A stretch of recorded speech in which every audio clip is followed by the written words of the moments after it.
भवन निर्माण नहीं हो सका है।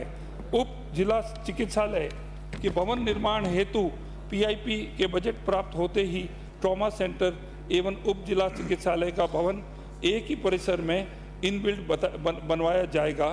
खंड 4 उप जिला चिकित्सालय सरदार शहर के भवन निर्माण हेतु बजट उपलब्ध नहीं होने के कारण उप जिला चिकित्सालय एवं ट्रॉमा सेंटर का सम्मिलित निर्माण कार्य प्रारंभ नहीं हो सका, अतः किसी प्रकार की कार्रवाई विचाराधीन है। माननीय सदस्य, माननीय अध्यक्ष महोदय, ऐसी क्या अर्जेंसी है? क्वेश्चन नंबर में भी खड़े खड़े बात माननीय मंत्री जी से पूछना चाहता हूं कि सरदार शहर के उप जिला चिकित्सालय व ट्रॉमा सेंटर के भवन निर्माण हेतु जब 25-26 में बजट घोषणा हो चुकी तो अब भवन निर्माण में देरी क्यों हो रही है? आपने अपने जवाब में प्रस्ताव को NHM 26-27 में सम्मिलित किए जाने आमंत्रित करने सहमति निविदा ये लिखा है, जबकि 23 में इसके लिए भूमि आवंटन की जा चुकी थी, तो इतना लंबा समय क्यों लगा? और NHM में केंद्र सरकार पैसा देती है, तो क्या ये डबल इंजन की सरकार, केंद्र सरकार इस महत्वपूर्ण कार्य के लिए, चिकित्सा क्षेत्र के लिए पैसा नहीं दे रही है? दूसरा, ट्रॉमा सेंटर के भवन निर्माण हेतु सितंबर 23 में ही निविदा आमंत्रित की जा चुकी है, तो कृपया ये बताएं कि 2 वर्ष बाद अब उक्त निविदा प्रक्रिया की वर्तमान स्थिति क्या है? किस फर्म को कितनी राशि का टेंडर कब दिया गया और उक्त कार्य अब तक क्यों नहीं शुरू हुआ? अब यह कार्य कब तक शुरू होकर पूर्ण हो जाएगा? इस देरी के लिए दोषियों के खिलाफ सरकार क्या कार्रवाई करने का विचार रखती है? इसी के साथ आपने बिंदु संख्या 4 के जवाब में लिखा है, आपका उत्तर तो आ जाए। बैठिए। माननीय अध्यक्ष महोदय, आज मैंने कई चिकित्सा विभाग के जवाब दिए और आप एक कैरेक्टरिस्टिक आप कॉमन नोट करेंगे, इन्होंने अपने कार्यकाल में लास्ट में जाके सब सैंक्शन ठोक दिए। उन्होंने मतलब स्वीकृत कर दिए पर पैसे नहीं थे। ट्रॉमा सेंटर पहले नहीं बनता है। माननीय सर, कितनी बार कहा है क्वेश्चन नंबर में कोई अपनी सीट नहीं छोड़ेगा। गवर्नमेंट देगी आपको तो। मतलब 4 बार के आप पालना नहीं होगी तो फिर उसको कहीं बोलने नहीं दूंगा। मतलब क्या दोनों ओर से चलिए, पैसा नहीं है इनके पास, हद कर रहे हो। पैसा कहाँ से आएगा? अरे जवाब सुनिए, पैसे की बात। अरे जवाब सुनिए, कार में हो, जवाब सुनिए। फिर बोल रहे हो, फिर मैं नाम पुकारूंगा।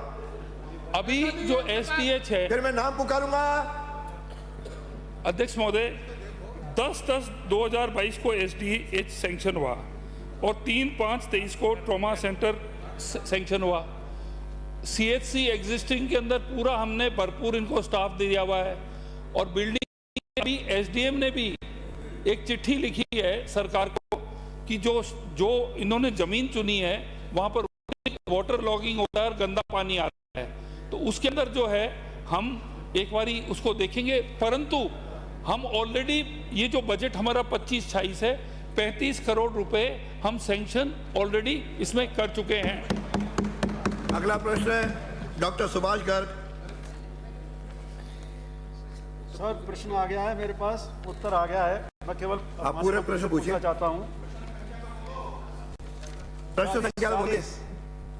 टाइम कम है यार, क्यों डिस्टर्ब? प्रश्न संख्या पूछिए, बोलिए सर।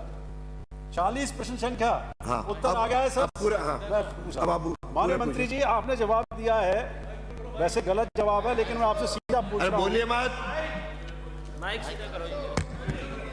अरे क्या बीमारी है? दोनों ओर से बोल रहे हो।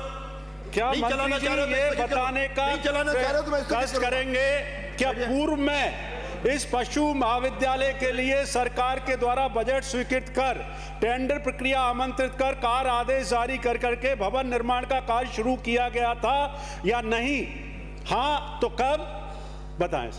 माननीय मंत्री जी।